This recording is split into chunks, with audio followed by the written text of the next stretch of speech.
kuNkulunkulu weliphezulu nokuthula emhlabeni kubantu abathokozelwa nguye uJesu Kristu inkosi. Mangisho ke ngithethe ngesiXhosa ngoba ngikwaXhosa.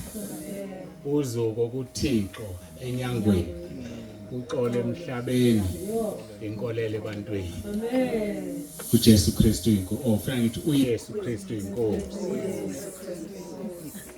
Ngiyambonga kakhulu ke uThixo ukuba angilonde asidine sonke sikhona la. Ngihamba ke nomama uNsibande, ngihamba no UMthatha noZanele Mpanza. Uziduduke noZanele basuke eMaritzburg. Sinabo ebandleni, ngiyacela basukumeke nibabone. Sibashayele izandla.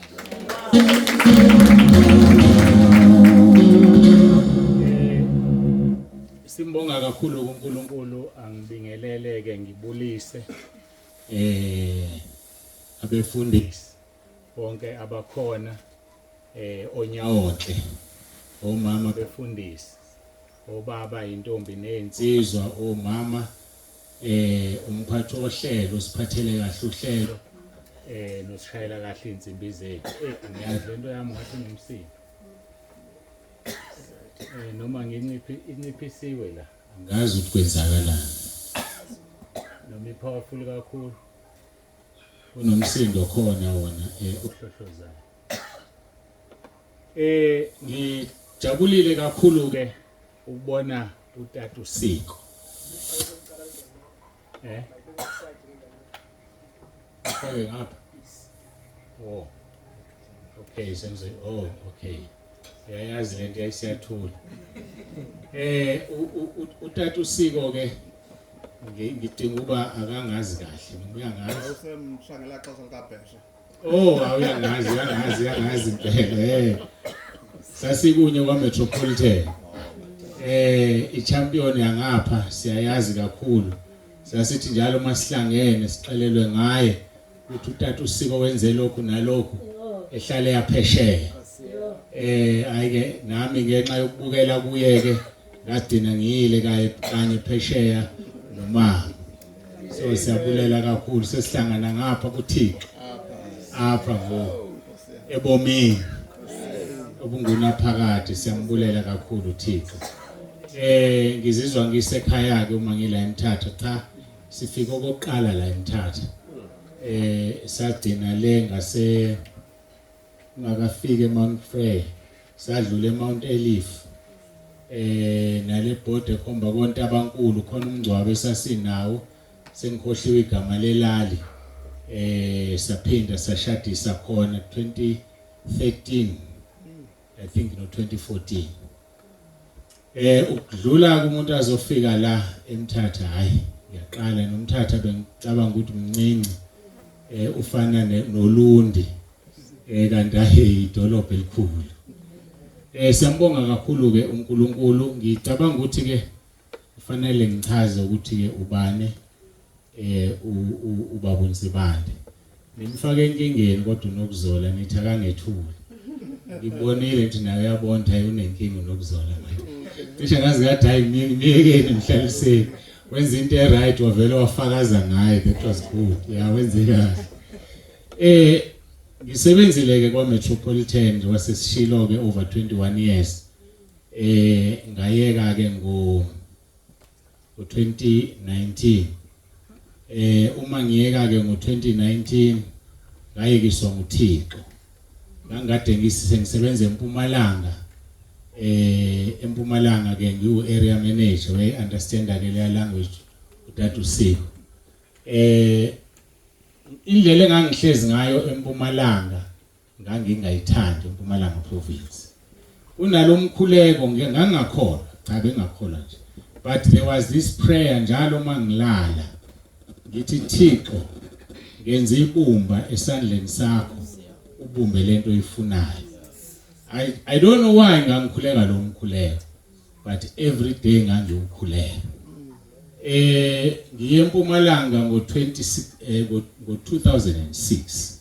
So ke ngahlala ke leminyaka le utheke ngo2019 or 2009 umsebenzi wabheda awangabe usaqhubeka kakuhle bangibiza ke ku-inquiry mangifika ku-inquiry ayiqhubeke inquiry idlule kuthiwe ngizobuye ngiwanikeze ama results bese ngiyafona eCape Town kubangani umuntu ke uyazi uthatha usiko ke ube nama friends by Cape Town ngithi hey ihamba kanjani inquiry bede kuyabheda nsibanda bayaxosha hawu bayangixosha ngoba kukhona ama sales managers phansi kwami kukhona ama rep why kufanele kuxoshwe mina base bekhuluma ilanguage ke bayakhumsha abelu but fish rot from the head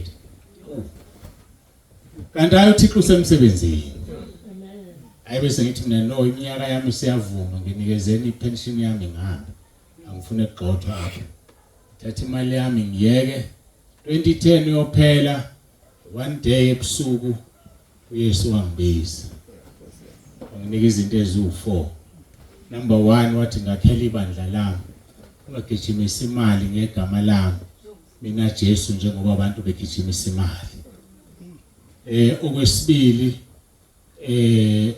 ngabibikho lambayo ebandleni unikelwa umthengele ukudla adla ngifuna abantu bambalanga okwesithathu kungabibikho umuntu onganxibi ohambaze ebandleni xa enganxibento umthengele ngawo sengiyabuza ke kule voice ngoba ngimbonanga lo muntu wayithetha ukuthi onganxibile ohambaze onjani bathi lo muntu ogqoka into eyodwa njalo on Sunday uzawudika ibalayeka ahlale phansi number 4 angabibikho umuzi ukuthi umuntu indlu yakhe iyanetha uhamba uyijonge xa kuukuthi iroof yakhe umfakele iroof entsha xa ukuthi yakhiwe ngodaka umakhele indlu umsebenzi engawunikwa ke uThixo loyo yakuthula ke le voice ke ngavuka ngaba naleyo nkinga ngizo fast forward ke ngoba ngeke ufakazi bami uzothatha isikhathi kakhulu bese ngizofika la ekuthenini ke we spent ke nomama more than $500,000 kubantu sibakhela izindlu bethengela ukudla from our pension so ke uThixo ke unjalo ke xa efuna ukukhipha impakama afuna ukukhipha ukuthi unemali efuna lento ukuthi wazi ukuthi imali onayo akusiye yakho ngekaThixo ngiyadlula ke lapho uqala kumsebenzi ngo2011 ngaqala ibandla kwakhala befundisa ukuthi umuntu ongakholwa uvela aqala umsebenzi kanjani but ngamamukela kuYesu uYesu wangise ngivuselele nethize ngafe ngamamukela uYesu ngoba ufuna ukuthi akuhambise wonke ama steps izwe ukuthi ube sengibizile but kufanele ngihambe la khanjwa khona khumbula uYesu efuna ukubhabhadiswa nguJohane umbhabhadisi xa ifika uYesu ukuthi ngibhabhadise uthi uJohane umbhabhadisi hayi angikwazi ukubhabhadisa wena uthi uYesu ukuze kugcwaliseke ukulunga masikwenze so kunezinto okufanele umuntu azenze ukuze kube khona ubulungisa ayike wadlula ke lapho ngazivuma nezono khona omunye umama owayemsibiza ngumprofetikazi wayenezikhathi ebonana noJesu ngamehlo akhe kamoya bathethe baxoxe ngakunemvuselelo ngicabanga ukuthi mhlambe ngaqedile u6 months ngiqala umsebenzi wokufundisa wangibiza lo mama athi uThixo ngikutshela ukuthi zingcwelise ngathi mina ukwenze njani ukuzingcwelisa wasaba ke wathi hayi angazi namtata ngifundisa ngaze ngihloniphe ngase ke kwafika kimi ukuthi ukuzingcwelisa ukuvuma izono ngazivuma ke izono zami I took about 3 hours ngihlezi phansi ngithetha usukela emntwaneni bami 4 years ize ngibe kuleso sikhathi aqeda lapho mangiphuma ngihamba kwanento ethi mangihambe ngendlini yenkonzo ngihamba ngafe ngavula ngangena ngaguqa ngathandaza it was about 3 o'clock ngathandaza ngagcina ngithandaza I don't know what happened after an hour ngabuye ingqondweni kwenzekani la ngingcolile ngijulukile what was happening here isikhathi 4 o'clock the whole hour I don't know what was happening angizange ngazi ngaphuma ngathi ngihambe ngiyeshaweni ekhaya ngesikhathi ngidriver ngekhaya bese kuba nento futhi fonela lo mama lo othe uthi uThixo zingcwelisi angazi ngimfonelelana mangimfonela vele athi wenza kahle tata wafona uThixo usethethile uthi ungcwele ngokuse right ayike ngabulisa ke ngayikhaya ngageza kwadlulana sengiya fast forward ke ngawuqala umsebenzi kaNkuluNkulu 2020 lavalwa izwe kwafika iCovid xa kufika iCovid kuthiwa sakhonza wathi uThixo qala igroup ka WhatsApp ushumayeza ibandla ulifundise ukuze linga kufanele ligama lesixhosa lingadani yini ukudana angithi ukukhathala lingakhathali endleleni babe u30 ababe no WhatsApp ayike ngabafaka ngenza igroup ngangawufunda lo WhatsApp ngayiqala igroup nabantu abayi30 after a year 26 June or 26 livaleni inizwe 26 March 2020 so 26 March 2021 a year emva kwalokho abantu babe yi750 befakana emagroupini second year 26 March 2022 babe 1600 Amen. bakhula laba bantu kulonyaka ke besiqeda 3 years 26 March bebe u4400 Hallelujah. ngoku ke bangaphezulu ka 5500 Hallelujah.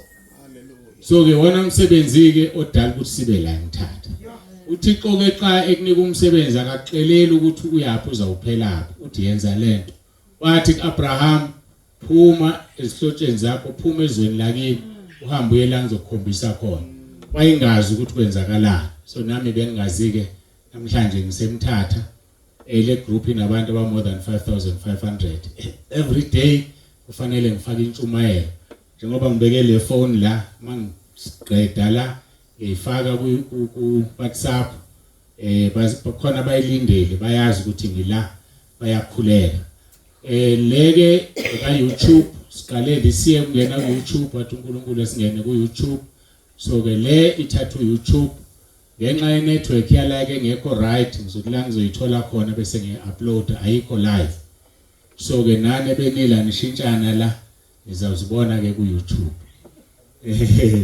bese ke ningisiza ni subscribe please subscribe bani sifuna abantu babe baningi ukusubscribe ke ku YouTube you don't pay money usuke wenzela ukuthi njalo xa kungena inkonzo bese yakunotify phone yakho ukuthi sengenile inkonzo bese uyayimamela so ngena ke ku YouTube ukwazi ukuthi ke umamele uza kunceda ke uThixo sincede nathi sifuna ikhule nale ka ye YouTube njengamanje ngigcine ngithi I think 890 ama subscribers so siyacela ke abantu ba subscribe bafake ekhaya lezwi igroup ibandla engikulona uNkulunkulu athi angene kulona ngiliqale ngafasta ngangena kwi fasting for 3 days wanginika igama lebandla Isaiah chapter 2 verse 2 kuya 3 igama lebandla kusentabeni yendlu kaJehova kuyabonelela ubani ungangifundela ngesixhosa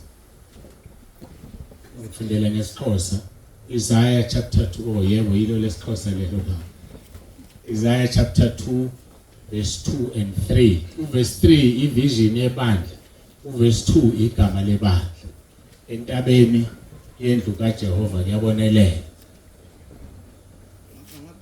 Isaiah chapter 2 verse 2 igama lebandla liku verse 2 and then verse 3 ivision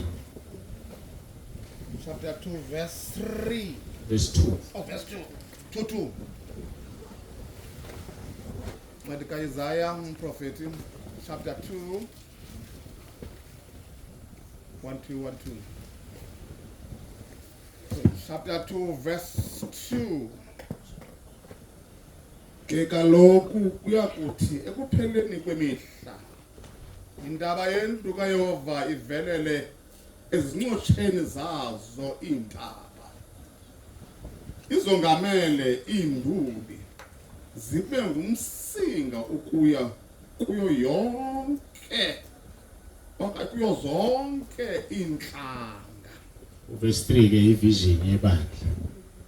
Verse 3 kuyakuhamba izizwe ezininzi zisithi izani sinyuke siye entabeni kaYehova endwini kaThixo kaYakobi asiyalele indlela zakhe sihambe ngomendo wakhe kuba kuyakuphuma umyalezo eZiyoni nelizwi likaYehova eYerusalem. Enkosi tata.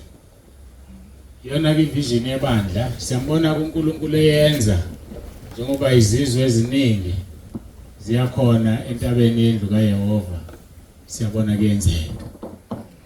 Useshilo nomphathi ohlelo wathi ufuna ukutsha kwaphaya entabeni yendlu kaYehova.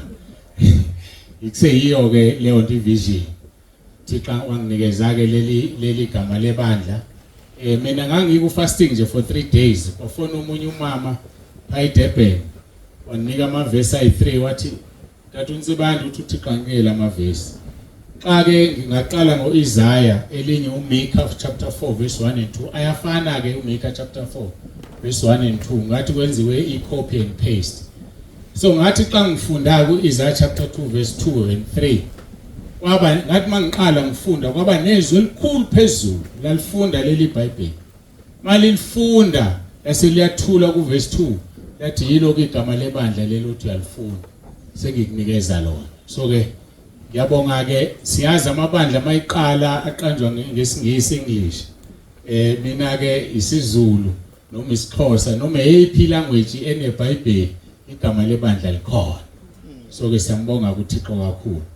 Ngicabanga ukuthi that's a good introduction. Seniyamazi ke uTata uNsibande sesingaya ezwini lenkosi. I-theme yalemvuselelo yethu sizoba nenkonzo manje enye after lunch angazi ngoba ungathi sekuyilunch already.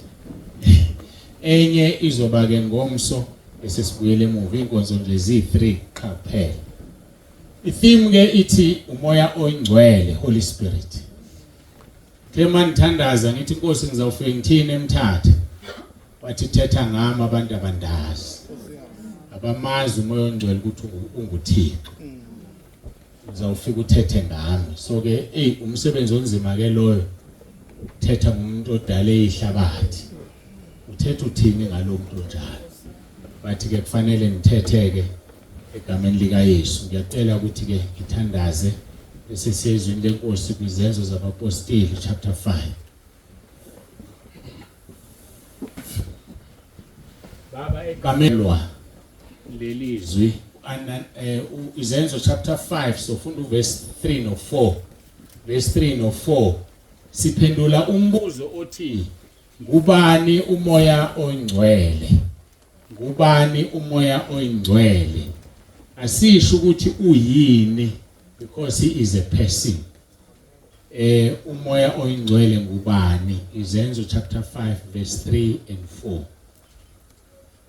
Wathi ke uPetros, Hananiya, kungani na ukuba uSathana azalise inhliziyo yakho ukuba umxokise umoya oyingcwele ushintshe kulo ixabiso lomhlaba. Verse 4 oko ube uhleli ubungahleli kuwena kanjalo uthengisiwe ubungekhona egunyeni lakho. Yini na uba uyibeke lento enhlizweni yakho akuxoxe kubantu uxoxe kuThixo. Amen. Ngiyabingelela ngenkosi.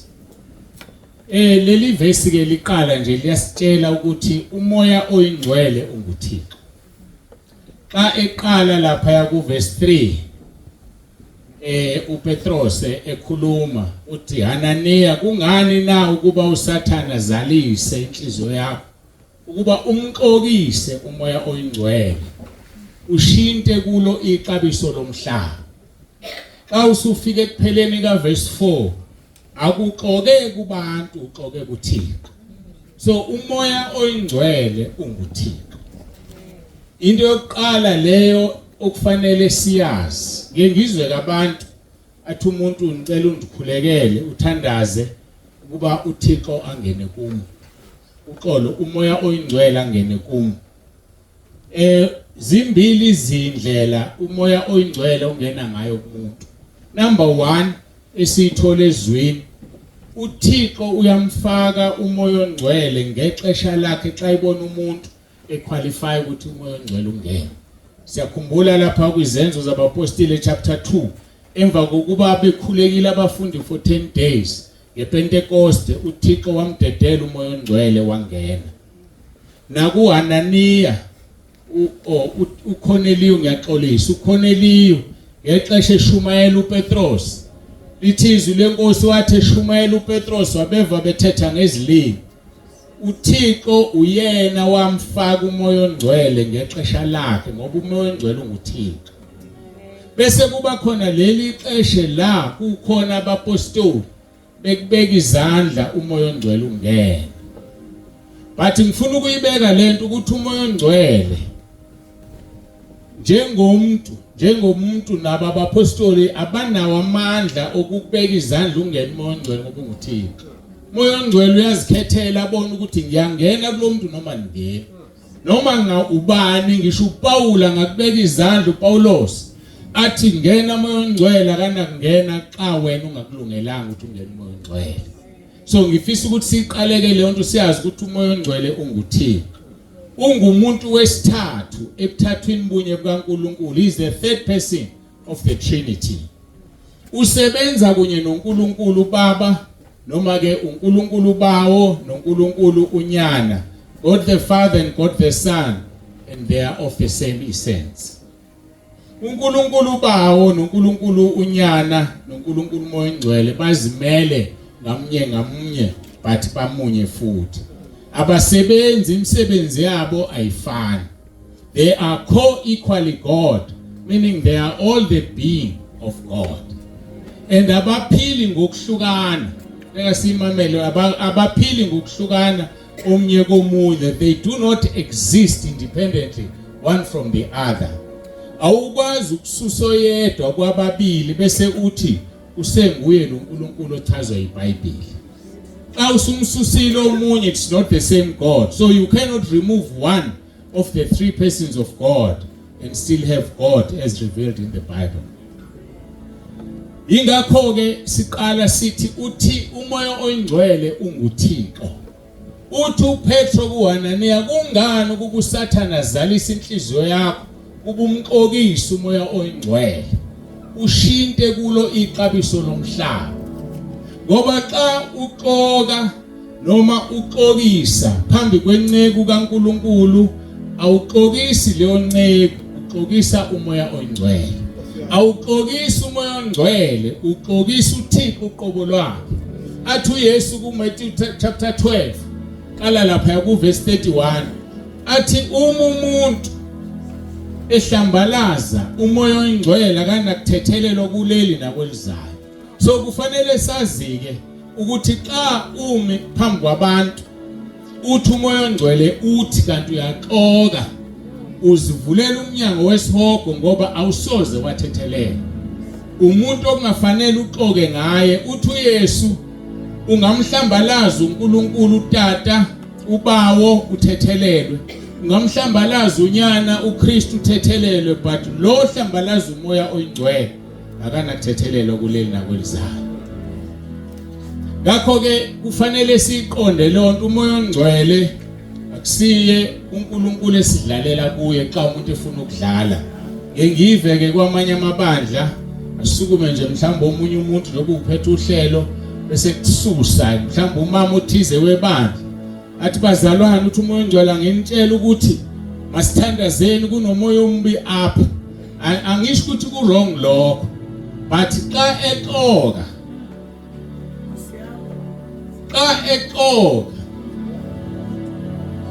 uqoka kumoya oyingcwele akanakuthethelelwa kweli nakwelizayo. Ingakho ke sibona abazalwane abaningi bayahluleka ukukhonza uNkulunkulu ngendlela efanele ngoba one day baxokisa umoya oyingcwele. Kukhona lento esingayinaki, isidlo senkosi. Isidlo senkosi, uwazi ukuthi isidlo senkosi umoya ongcwele. Omunye uzothi kanjani ngoba isidlo senkosi iwayini nesinku. Isidlo senkosi umoya oyingcwele. Xa udla isidlo senkosi ungengcwele sewenze isono, sekuyoba ukukhala kwakho, otherwise the chances of you being forgiven are very slim. Thetha njalo kuba 2 Corinthians chapter 11 ukuthi uma udla isidlo senkosi ungengcwele unecala legazi nomzimba kaKristu. Ake sichaze lento, indaba ngithi isidlo senkosi umoya ongcwele. Ndizawulinganisa ngoTata uSiko. uTata uSiko unguTata uSiko ngoba utata wakhe, igazi likaTata uSiko the senior ligijima kuTata uSiko.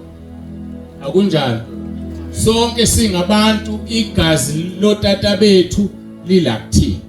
So ke ngenhlanhla ayizincane kakhulu ingane ngeke zingizwe. Uma ke iBhayibheli ithi abantwana babekwe kubaba, ubaba onabantwana. So ubaba ngexesha elithize uyamthatha umntwana ambeke kumama. Ubekani kumama? Ubeka igazi. Ngoba iBhayibheli lithi umphefumulo, ubomi buhlala egazini. Ubomi bomuntu buhlala egazini. So ubaba uthatha umntwana ambeke kumama. Umama uyena omnika inyama, omnika umzimba.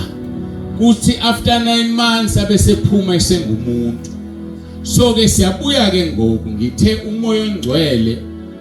Ngithe umoya ongcwele, isidlo singumoya ongcwele. Xa kufika uGabriel lapha entombini uMaria, ithi ubusisiwe esifazaneni, uzawufumana umntwana, uzawubizwa ngokuthi unyana kaThixo. Uthi uMaria izawukwenza kanjani leyo nto lokhu indoda angayazi na? Ithi ingelosi uGabriel, amandla ophezukonke azohlala phezukwakho, umoya ongcwele ukwengame, bese uyakhulelwa, lokho uzokuzala uzawuthiwa unyana kaThixo. Ngamanye amagama, igazi likaYesu leli sigezwa ngalo umoya kaThixo, umoya oyingcwele, umoya kaYesu. Xa udla isidlo kuthiwa udla igazi likaYesu, angithi? So uyabona ukuthi igazi likaYesu umoya ongcwele, ububomi bomuntu kuhlala phi? Egazini. So ubomi bikaYesu kuhlala phi? Egazini lakhe. Egazini likaYesu wafika kanjani kuMaria? Ngomoya oyingcwele. Seyiyevakala le. Ngoku ke xa utsha isidlo uvuka phaya emkipitweni, utsha isidlo bewuthuka inhlamba, utsha isidlo uqabene nomama ekhaya xa ungubaba, nomqabene vice versa, nomqabene nabantwana. Akufanele usithinta isidlo ngoba uhlambalaza umoya ongcwele. The chances are you are not going to be forgiven in this world and the world to come. Ngakho ke uThixo ufuna simhloniphe umoya ongcwele ngoba umoya ongcwele unguThixo uqobo lwakhe. Umoya ongcwele ke ubizwa ngomoya kaThixo. Unamagama amaninzi angizowafikha cover onke. Xa ufunda lapha kwiGenesis chapter 1 verse 1 verse 2. Lithe eqaleni uThixo wadala amazulu nehlabathi. Verse 2. Ke ehlabathini kwakusenyanyeni uselubala. Kwakumnyama phezu kwamanzi enzonzobila. Moya kaThixo wafukama phezu kwamanzi lawo. So umoya kaThixo uwona ufukame umhlaba ugcwele amanzi. Lo moya kaThixo ngumoya ongcwele. Ingakho ebizwa ngokuthi umoya kaThixo ngoba unguThixo. Xa ufunda phaya kubaGwebi chapter 3 verse 10 ufunda ngo-Othniel unyana kaKhenasi. Lithi izwi lenkosi apho wafikelwa ngumoya kaYehova u-Othniel unyana kaKhenasi wawalawula amaSiriyeli waphuma wayakulwa. uYehova wamnikela esandleni sakhe uKhushani Rishathayimi ukumkani wama-Aramu. Isandla sakhe saba namandla phezu kwakhe uKhushani Rihayimi. Waye aba namandla u-Othniel ngoba wafikelwa umoya kaYehova. Umoya kaYehova wenza ikholwa libe namandla. Umoya kaYehova wenza ikholwa lingasenzi isono. Xa ufunda phaya kuYohane oqala chapter 3 verse 7 lithi izwi lenkosi onembewu kaYehova emzimbeni wakhe akasenzi isono. Imbewu kaYehova igazi. Igazi ilelia elingumoya ongcwele.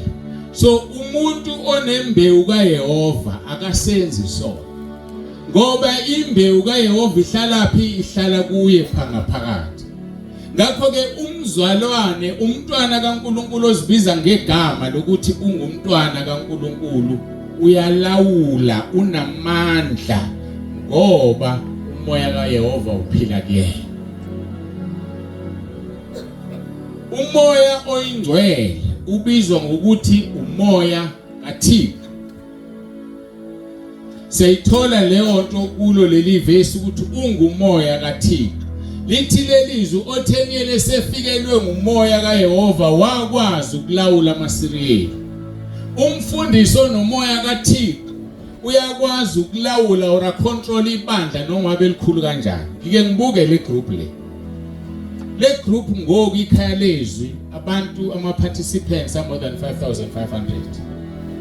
Akekho umuntu ophilayo ongalawula abantu kwigroup akabaza akababona. Ingoba balawulwa indimi, balawulwa ngumoya kaThixo. And akusindimi uvulele group uThixo wathi ngivule. So xa ndivula uzayiphatha yena ngokwakhe.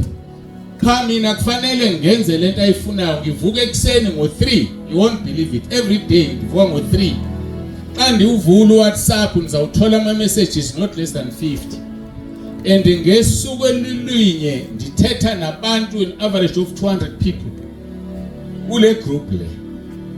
And uThixo uyangihlonipha ngoba kusi group yami ngeyakhe. Xa ngithandazela umuntu uyamphilisa.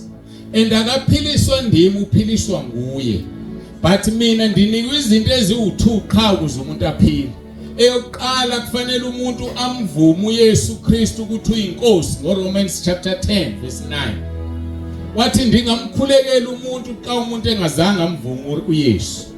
Number 2, kufanele umuntu avume iziphambeko zakhe, avume izono zakhe njengoba izwi likaThixo lisho. Ngoba uIsaya 59 verse 1 verse 2 uthi isandla sikaYehova asifiphali ukuba simncede umuntu. Cha ububi bakhe kulakhe wall benza uThixo angakwazi ukumnceda. So thina singabefundisi siyathanda xa uthola umuntu ngegama likaYesu, ngegama likaYesu akanakusinda lo muntu ngoba akamvumanga uYesu ukuthi unguThixo. Akazivumanga izono zakhe. Xa ebusuka apha uzakwenza lento eshongo nokuzohlabela amadlozi. Ngoba vele akasindiswanga. So thina masenze umsebenzi kaYesu ubelula. Umuntu makavuma uYesu uqala ukuthi uyinkosi ngomlomo wakhe. Akholwe enhlizweni yakhe ukuthi uThixo wamvusa kwabafileyo, then uzawusindiswa. Insindiso iphela apho, iphelele nje. Ngoku ke bengithetha ngokuthi umfundisi onomoya kaThixo uyakwazi ukulawula ibandla likaThixo noma likhula ngoba lilawulwa nguye, lilawulwa nguThixo. Lokhu kulwa okusemabandleni, lokhu xabana okusemabandleni kuyaphela xa umholi webandla enomoya kaNkulunkulu. Siyamdinga umoya kaThixo ngoba xa sizenzela izinto umoya kaYehova ungekho ngeke sifike ndawo.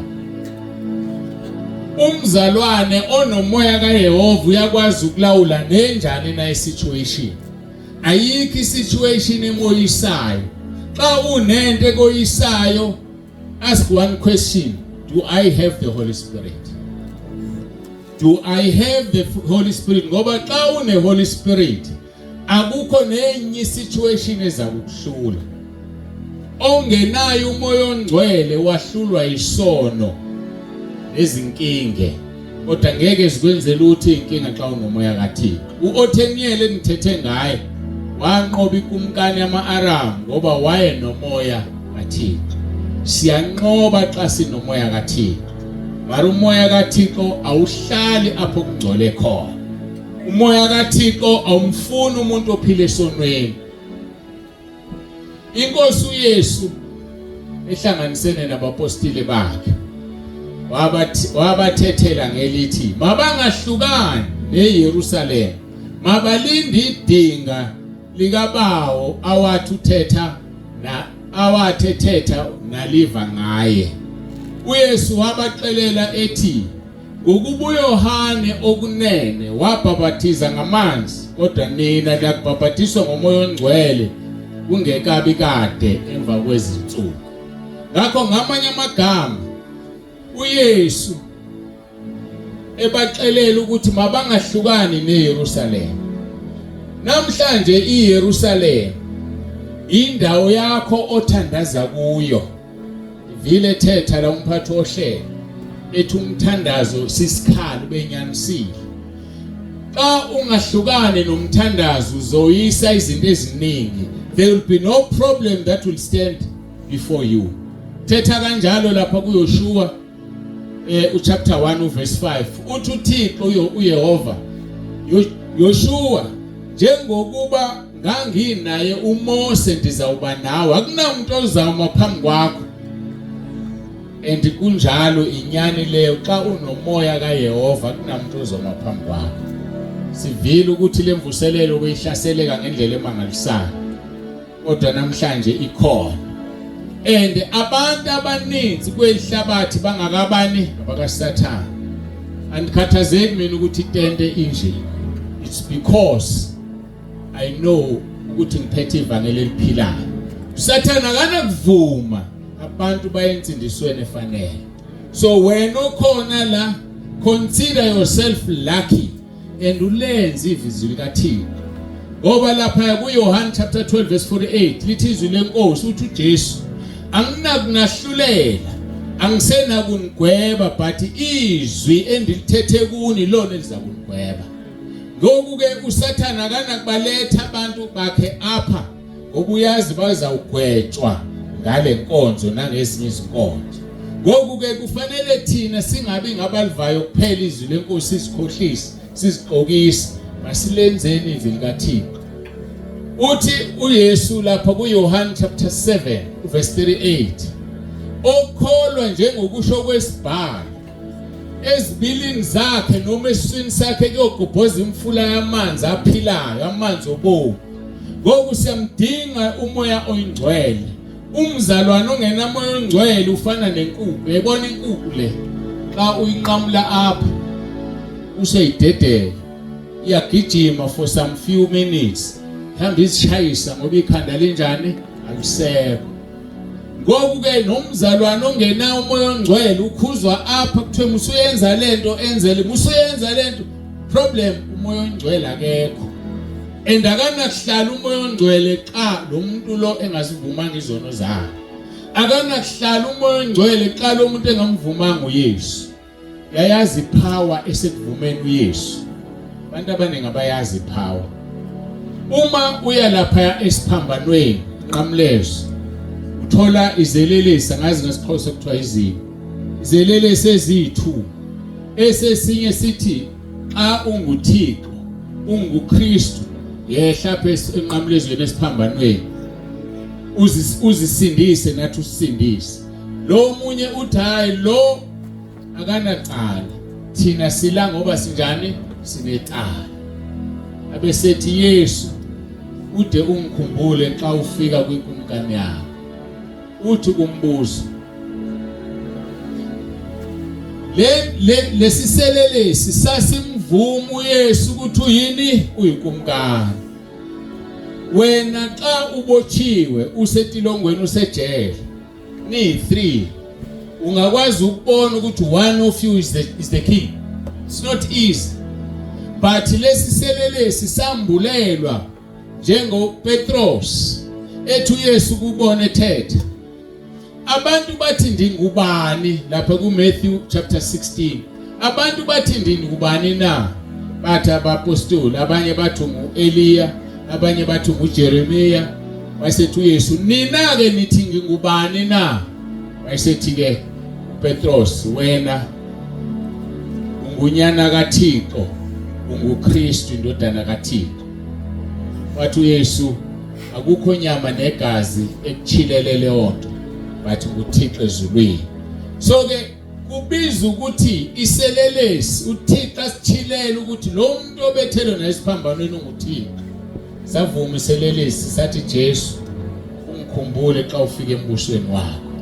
Ngakho ukuvuma uYesu ukuthi uyinkosi kuvula amatanga ezulu. Ukuvuma uYesu ukuthi uyinkosi kwenza umoya kaThixo angene kuwe. Ukuvuma uYesu ukuthi uyinkosi kwenza ube ngumnqobi, ube namandla okoyisa izinto odibana nazo endleleni. Uthini ke uYesu? Zenzo 1 chapter 8 uthi niyakwamukela kamandla akubona kuba umoya oyingcwele uhlile phezukweni. Nibe ngamangqina ami eYerusalem, wana kulo lonke lakwaYuda nelaseSamaria kude kube nasekupheleni komhlaba. Dinombuzo, unayo icourage yokunqina ngoYesu? Xa ugibele eTaxi ude wehle eTaxini ungazange uthethe ngoYesu, ababantu abazi ukuthi unoYesu, kwenziwa yini lo? Umoya kaThixo akekho. Akanakuthula umoya kaThixo uhlezi nabantu abangamazi uYesu. Ngoba uYesu ushilo uJohn 15 wathi umoya oyingcwele is the chief witness of me. Umoya oyingcwele uzamngqina ngami. Utheni wena uhlule ukungqina ngoYesu na? Uthi kuYesu, Zenzo chapter 1 verse 8, niyakwamukela amandla akubona ukuba umoya oyingcwele uhlile phezukweni, nibe ngamangqina ami eYerusalem. Ithethe ukuthini iYerusalem? iYerusalem ile ndawo abapostoli ababehlala kuyo. iYerusalem ile ndawo wena mzalwane ohlala kuyo. Bayakwazi abantu bakuni ukuthi usindisiwe. Uyaziwe ekhaya ukuthi ukhonza uThixo. Noma xa befuna ukuhlabela amadlozi bathetha nawe bafuna ucontribute ngoba bamqonda uThixo wakho. Kumelwe umukele umoya oyingcwele, ube namandla okungqina ngoYesu apha eYerusalema lakho, apha kokwenu uthethe ngoThixo. Lithi ke nakulo lonke lakwaYuda, uYuda it's your neighbors. Ama neighbors akho, abomelwane bakho bayazi ukuthi wena uyilingqina likaYesu na. Xa benze izinto zamadlozi bayakubiza. Na usabe uye uthi awuzawuthini umelwane wami xa ngingasaveli. Hayi angizukutsha, ngizamncedisa nje. No, wenza udibanile naye. Ukuya kwakho phaya kunemimoya kunamadimoni. Sewumphikile uYesu, sewumphika uKristu. Ngakho kubiza ukuthi sithole umoya oyingcwele, sibe amangqina kaYesu apha eYerusalem naseJudiya lonke, lithi naseSamaria kuze kube nasekupheleni komhlaba. Ithi ke wena ulingqina likabani? Umoya oyingcwele uyilingqina likaYesu. Njengoba sengishilo u1 chapter 15 verse 26 no 27 lithi kodwa xa athe wafika umthetheleli endiya kumthuma mina kune vela kubawo, umoya wenyaniso ophuma kubawo yena wongqina ngami. Yithi wena ulingqina likabani? Abesethi ku verse 27 uYesu, nani ke niyakungqina ngokuba beninami kwasekuqaleni. Niyakungqina ngokuba beninami kwasekuqaleni. Ithethe ukuthini lento ukuthi beninami kwasekuqaleni. Abaningi ke bacinga ukuthi uYesu uthetha ngokuthi ngesikhathi eqala iministry yakhe babe naye. No, akathethi ngeministry. Uthetha kunemfihlakalo la engicinga kuba abaningi abayazi. Before you were born, where were you? Before you were born, bewukuphi na? Ile qaleni uthi kuYesu athethe uthi nani ke niyakunqina ngokuba beninami kwasekuqaleni. Ekuqaleni, it's before the foundations of the earth. That is where we come from. We've been with God. Abesethu umunye uyithatha phi lonto tata uNsibanda? Angiqale ndilisho leli verse ngesingisi silizwe kakuhle. John chapter 16 verse 26 and 27. But when the helper comes, whom I shall send to you from the Father, the Spirit of truth, who proceeds from the Father, he will testify of me. And you also will bear witness because you have been with me from the beginning. When is that beginning? Seyithola ke kuJeremiah chapter 1 verse 5. Uthi uJeremiah wafika ke ilizwi likaYehova kum lisithi, Dingeka kubumbe sizalweni bendikwazi, ungekaphume embilini ndakungcwalisa ndakumisa waba ngumprofeti wenhlanga. So uYehova usaze singakafiki embilinini zabazali bethu. uYehova akazange azumoya. We were not just the spirits, but besinamagama. Xa uya kuye Isaiah 43 verse 1 and 2 uthi uYehova, ndikwazile ngebizo lakho ndakubiza. So uThixo usaze before siye lapha. uThixo umaze umuntu before wayesiyasithuma. But unfortunately, no one amongst us okhumbulayo ezulwini. That is where we come from. Siphume ezulwini besihlezi noThixo. Yikho uYesu ethi, nani ke niyakunqina ngokuba beninami kwasekuqaleni. So thina besivele sinoThixo, but ngenxa kaSathane emhlabeni ufuna singabuyeli ezulwini. AyinoSathane obesezulwini. uYesu mayifika emhlabeni uthini, and he is the only one uThixo wenza ukuba azi ukuthi uphumaphi. Thina abanye asazi ukuthi uYesu bethunywa nguThixo. So sonke siyini, singumoya kaThixo. Besivele sinobani noThixo. Ngoku uSathane akafuni ukubuyela kuloba mnandi ngoba yena ugxothiwe phezulwini. Nayibona le ndaba, asikwazi ukumamela uSathane, asikwazi ukwenza imfuno zikaSathane ngoba besivele sisezulwini. But uThixo uyivalile lento ukuthi asikhumbuli sisezulwini. Kodwa uthini? Uthi ndingekakubumbi ndakwazi. So uThixo kudala kwazi. Lemvuselelo uThixo kudala ihlela. Wayazi ukuthi kule mvuselelo kobe kunobani. And uthi andithethe ngaye, ndithethe ngomoya ongcwele njengoba sithetha njengomoya ongcwele. Ngakho ke ungakaphumi embilini uthi ndakungcwalisa ndakumisa waba ngumprofeti wenhlanga. So sonke xa siphuma komama bethu siphuma nento ethize uThixo asinikeze yona. Xa sibuyele emva yilo naloyo ngosuku lomgwebo uzawuthetha ukuthi intoni nayenzile ngexesha ethunywe ehlabathini. Hayi sisazoma phambi kosuku lomgwebo. Wenze intoni ehlabathini xa ufika na? Yingakho kudinga amandla kaMoya oNgcwele ukuthi xa ungena eTexini uthethe ngoYesu. Ngoba umqhele wakhe is your crown in heaven. Abantu emsebenzini osebenza nabo mabakwazi ukuthi you don't compromise your Jesus. uJesu wakho uyamkhonza, uyamphelelisa ngoba uyamazi ukuthi uyinkosi. Ngakho ke bazalwane, masibeni nomoya kaThixo. Bengiphendula kumbuzo othi when is that beginning? Andikakagqibi ngisafuna ndiphendule.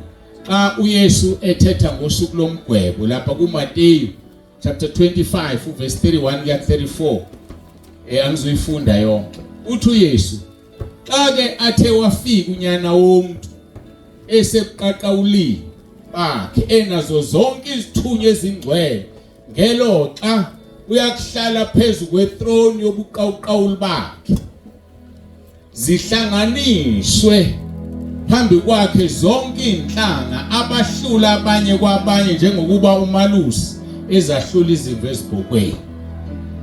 Athi kuverse 33 athi zona izimvu azimise ngasekunene kwakhe, athi kodwa zona izibhoko azimise ngakwesokhohlo. Uyakuthi ke ukumkani kwabangasekunene kwakhe, yizani nina nisibekelweyo ngubawo nibudle ilifa ubukumkani obulungiselwa nina kwasekusekelweni kwehlabathi. Eyizwa ke lonto dala sahlala kuThixo before the foundations of the earth. Esingisi ke ithi before the foundations of the earth. Unfortunately no one of us remembers that, but ivili kaThixo liyasixelela asisuvuma kuSathane angafuni sibuyele emva nalento esithunywe ukuba sizoyenza siyenzele uThixo apha ehlabathini. Yiyo ke le beginning athetha ngayo inkosi uYesu Kristu xa esithi nani ke niyakungqina ngami ngokuba beninami kwasekuqaleni. So ke mhlambe bewungayazi ke lonto, you have been with the Lord Jesus Christ from the beginning. So sidinga kwenzani ke ukuthi sibe ingqina likaThixo, ingqina likaYesu. This is our origin. BesinoThixo kwasekuqaleni, besinonyana womuntu kwasekuqaleni. Yilapho la kufanele sisebenzele kuya khona. Ngoku ke masibuyele kuYehova. uYehova uyasifuna kube yilona lo yabuyele kuYehova. uIsaiah 55 verse 6 uthi funani uyena uYehova esenokufunywana, mbizeni esekufuphi, ongendawo makashiye indlela yakhe, indoda enobutshinga mayishiye ingcinga. Ibuyele kuYehova woba nemfesane kuyo, ibuyele kuThixo wethu ngokuba oxolela ngokukhulu. Ngiyayithanda ke le woxolela ngokukhulu elithe lezulu ukuthetha uyokwenza ukuthethelelwa kube khulu. One day kufika owesifazane uYesu ephaya komunye umFarisi. Xa ehlezi phaya komunye umFarisi uYesu uyangena lo wesifazane, ushona ezinyaweni zikaJesu, uyakhala, uyazigeza izinyawo zikaYesu, uyayisula ngeenwele zakhe. Abazike baneenwele ezinde lapho, aqhiba ukuzisula, akhipha amafutha adulayo azigcoba. Lo mFarisi athi lo ubebe ngumprofeti ubazayibona lento ukuthi lo wesifazane akalunganga, ungcolile, une character engalungile. uYesu enguThixo abona ingcinga zakhe athi okungenile apha, you have never washed my feet, but this woman washed my feet with her tears, wiped my feet with her hairs, and wasiyangcoba ngamafutha. Wena ukaze wenze lutho. Uthi uYesu othanda kakhulu yilo oxolelwe kakhulu. Ngoku ke buyela kuYehova uzawukwenza uxolelelwano ngokukhulu. Xa uzibona uyisono esikhulu njengami, nami am one of them, isono esikhulu. Ingakho ngimthanda uYesu ngoba wanixolela, wandenzela imfesane, wangenzela umusa, wandithethelela. Bendiwubaba ongalunganga kodwa uYesu wazwelana nami, wandithethelela, ethunywe nguBawo wandifela esiphambanweni. Ngoku ke bakithi ongendawo makashiye indlela yakhe, indoda enobutshinga mayishiye ingcinga zayo, ibuyele kuYehova oba nemfesane kuyo, ibuyele kuThixo wethu ngokuba woxolela ngokukhulu. Athi kuverse 8 kaIsaiah 55 kuba ingcinga zami asizizi ingcinga zenu, nendlela zenu asizizi indlela zami, usho uYehova. So ungacinga ukuba indlela yakho ingeka Yehova. Ungacinga ukuba ingcinga yakho ingeka Yehova. Woza kuYehova umnikele yonke into. Moya ongcwele akahlale apho kungcwele khona. Clean yourself, wash yourself in the blood of Jesus.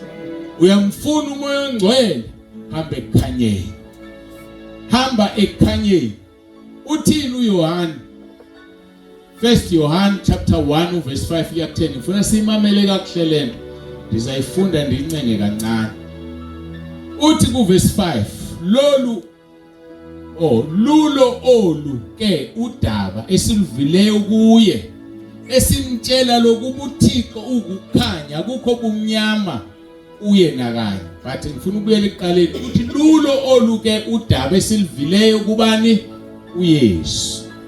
Ngama yamagama yonke lento engizoyifunda la from verse 5 to 10 uYohana uyive kuYesu, amazwi aphuma emloyeni enyeni kabani? kaYesu. Uthi ke ku verse 6 ukuba sithi sinobudlelwane naye sibe sihambe bumnyameni sobe siyaxoka asiyenzi inyanezo. Bazalwane masihambe ekukhanyeni. Ingabi bikho into efihlakeleyo. Kungabi nezinto xa abantu belele uyazenza wena phaya under iblanket. Under iblanket izandla zakho zingcolile zenza ntoni na? And abakholwa they are good at that. Sibona intombi entsha ebandleni sithi hayi lo yamntwana uziphethe kakuhle. Kanti uziphethe kakuhle nje akabafuna abafana akawafuna amadoda ngoba yena uqobo indoda kuye. Andizawuthetha ninixolele. Ndiyayithetha inyani. Sibona insizwe ebandleni iziphethe kahle. Sithemba ukuthi izawushada kahle. Kanti ingumama kuyo phansi kweblanket ebusuku. Yafuna ndikuxelela ukuthi usuku wenzani umuntu wesilisa. Thina abantu besilisa sesithi iabortion yenziwa abesifazane, abafazi. Andithi sazi leyo nto.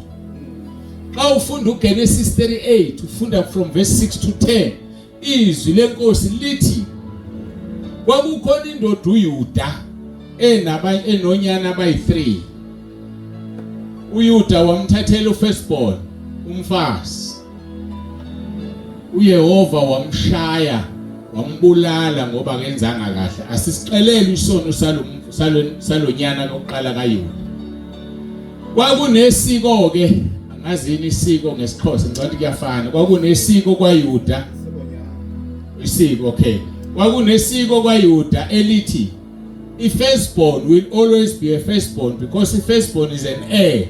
Indlalifa idlifa i-firstborn. So ke njengoba beyi3 isifile i-firstborn ufanele i-secondborn ingene kumfazi we-firstborn. Xa umfazi we-firstborn ethola abantwana akusibona be-secondborn abalo ofile ngoba kufanele i-heir iphume kulomfazi oqala. Xa i-secondborn ifuna umntwana bayo ingane zayo izawuthatha owayo umfazi futhi izoba nabafazi abayi2. Lo mayiya kuye utholakala umntwana we-firstborn efile ngoba kufanele lo yamntwana abe yi-heir abe indlalifa. Lo wesibili unkosikazi wakhe lo uzolokhu emaintainer lo. Lithi iBhayibheli uthe sefile lo uYuda wathi kulo hamba ungene kulo nkosikazi womfowenu utholele umfowenu abantwana. But the secondborn didn't want to give kids to the firstborn.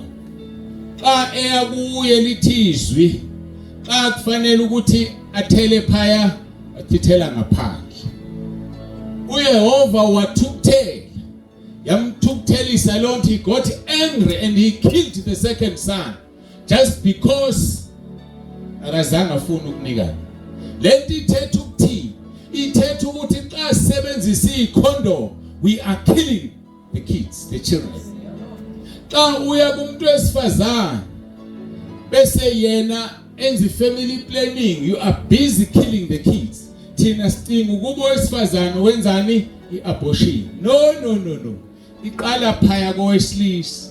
Ingakho ke ngithi sinensizwa esithemba ebandleni phansi ko blanket ibulala izingane ngeke ingene phaya ezulwini haya kungena ezulwini yikho ngithi masilifunde iBhayibheli haya silifunde licacile nje lento endiyithethayo iseBhayibhelini zikuphi ezingane ngoba mhlawumbe kuzawuba better uyazi leyo nto angithi immediately kuhlala ingane phaya umoya kaThixo sewukhona ngamanye amagama ubomi abufi kuza uchitheka lento oyithithile but ubomi bomntwana ukhona xa ufunda 1 Corinthians chapter 7 verse 14 uPaulos uthi owesifazane oshadile umekholwa indoda yakhe ingcwalisiwe noma ingakholwa nendoda xa inomfazi ongakholwa yona isikholwa isindisiwe lo mfazi ungcwalisiwe abesethi uPaulos xa kungenjalo abantwana benu ngabe bangcolile haya ke ningifundeleni 1 Corinthians chapter 7 verse 14 zaze nithi ngithethe izinto ezingekho wanifuna ukuthi ivakale kahle lento mhlambe mawusuvile ngabantwana obabulele uzawubuyela kuYehova umfume ongendawo makashiya indlela yakhe enindoda enokuchinga mayishinda ingazayo sizoyizwa le ndaba 1 Corinthians zokuqala chapter 7 verse 14 verse 14 Mike call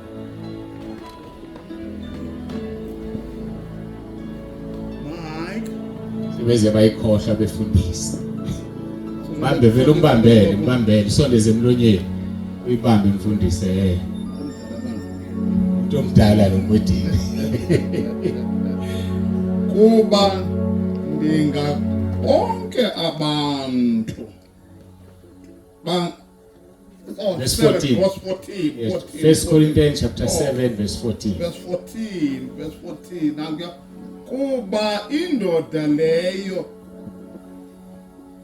ngiyasithi ibambe eceleni futhi kuba indoda leyo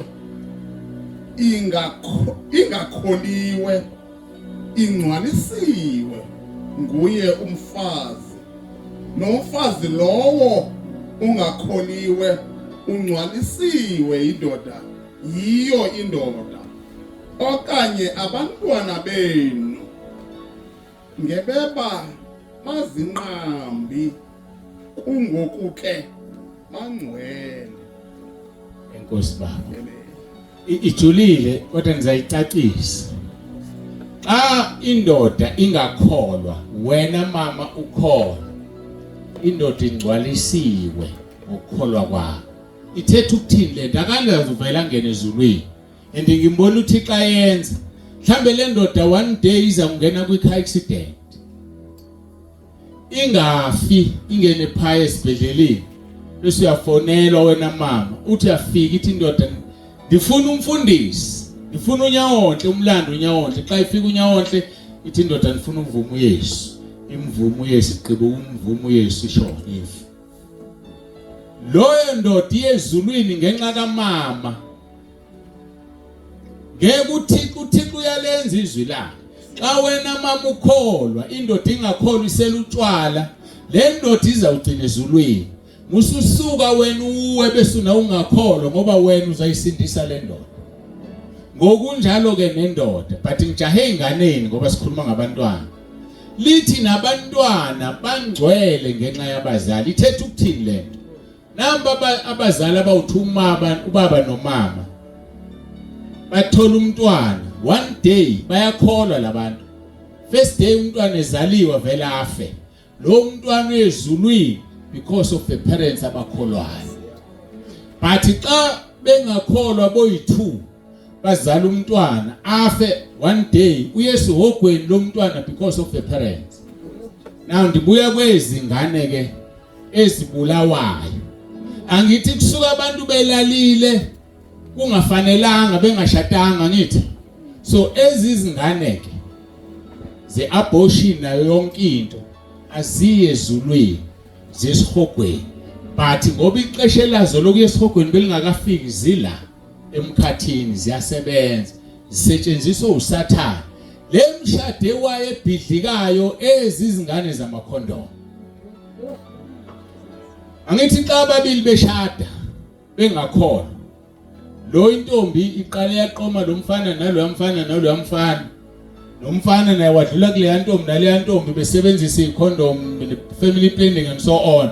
So lo baba xa ifika la mhlawumbe ufika nezingane eziyi20, nalo mama ufika la mhlawumbe nezingane eziyi5. Lezi ingane zinobaba abahlukene, akusubaba lo. So zinomona kuthiwa ngesikho, zinomhawu, zimona azifuni ithenye. Ubaba walala noLindiwe, ngoku ushade noThembi, andimfuni lo Thembi, so lo mshado unakulunga. Nezika baba zithi ubaba walala nomama usibanibani, useshada nalo, andimfuni lo mama. Xa ingakwazi ukulwa nomama izolwa nengane, uthothi ingane zakho uyakholwa zenzani, zidla ama drugs, zibhema utshwala, isela utshwala. Ingakho kufanele uvume izono, ngoba xa uvuma izono uthetha ngalento yenze before umshado. And incebo kaNkulunkulu will pray for you. uThixo ke wandinikeza amandla, wathi xa nihlangana nomuntu evuma lezo zono, I have the power to say, God, in the name of Jesus, thatha lo mntwana opha emkhathini, make that child complete and whole and put him right in heaven.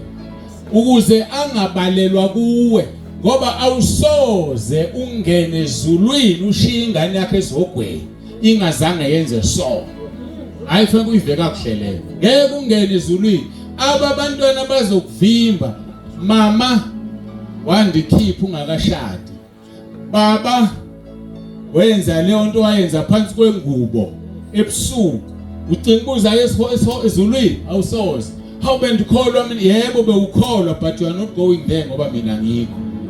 Ile 1 Corinthians chapter 7 verse 14, izingane zingcwele ngabazali abakholwayo, izingane zingcolile ngabazali abangayithetha lento aniqhubeke. So ke uthi ke uYohane, uJesu uthi uYohane lulo oluke udaba esilivile kuye, esimtshela lokuba uThixo kukhanya, akukho bumnyama kuye nakanye. Ngoku ezi zinto zenze bomnyameni zithethe, sikhuleke nawe, sithandaze nawe, sicela uxolo. Indaba yokuvuma isono iqala phaya kuJoshua chapter 7 verse 19 and 20, ufundo uzayithola. Isono akusiyona into yamanje. uPaulos, izenzo zabapostoli chapter 19 qala ku verse 17, wavumisa izono. uYohane umbhaphatisi uvumisa izono. Ngisho Job uqobo lwakhe chapter 42 verse 10, uthi uNkulunkulu kuYobe, uYobe wabuyiselwa yonke into yakhe ngexa ethandazela abangani bakhe. And there is a blessing when you pray for somebody else. Siyathanda ukuzikhulekela. Ake ukhulekele ummelwane wakho, khulekele lo yamuntu, and forget about yourself. And guess what? God will bless you first before he answers your prayer for that neighbor. That is the God we serve. Akafuni ufuna into zakho ufuna zize kuwe. No, pray for other people and you will be blessed. Uthi ke uYohane lulo oluke udaba esilivile kuye, sintshela ukuba uThixo ngukhanya, akukho bumnyama nakanye kuye.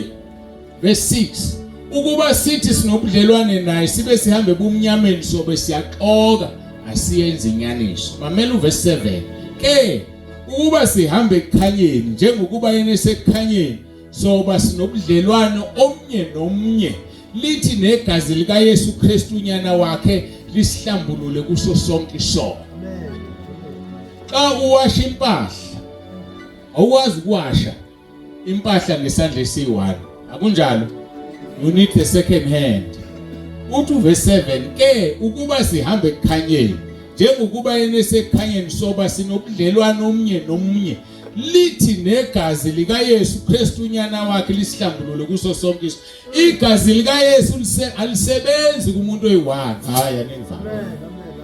Udinga lo muntu ongamfuni. Udinga lo muntu lo okuyena okufanele athandaza acela uxolo kuYesu. Uthi uYehova kubangani bakaJob, nina nikhulume kabi ngami nginguYehova, nakhuluma kabi ngenceku yami uJob. Hambani nithathe inkunzi eziwu7 niye kuJob, uJob uzanithandazela kum. Ngizawuvuma ubuso bukaJob ngoba nina ndizawunenza into embi ngoba ndiniqumbele. Ngamanye amagama, wena xa unesono you cannot go direct to God because you are in conflict with God. So you have to get somebody else who has been forgiven to ask for your forgiveness. Then thereafter sewungathetha noYehova wakho, usenguwakho nawe ubunjani, you are pure, ungcwalisiwe. Uthi ke uYohane kuyo ke le ndaba esive uYesu eyithetha kuthi ke ukuba sihambe ekhanyeni njengokuba yena esekhanyeni sobe sinobudlelwano omnye nomnye, lithi negazi lika Yesu Kristu unyana wakhe lisihlambulule kuso sonke isono. Ukuba sithi asinasono siyazikhohlisa, inyaniso ayikho kuthi.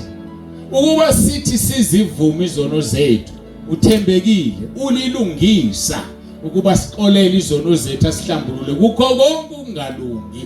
Vuma izono zakho ulilungisa. Ayuza kuxolela noma ubulela umuntu noma ubulela umntwana noma habe wenze intoni, uza kuxolela ulilungisa. Verse 10, ukuba sithi asonanga simenza iqo, ilizwi lakhe alikho kuthi. Masivuma uYesu Kristu izwi uRoma 10 verse 9 ilona azwe ngalinikezwayo. Athi xa umuntu evuma uYesu uRoma 10 verse 9 uyawungena ebaleka phezulweni. Uthini uRoma 10 verse 9?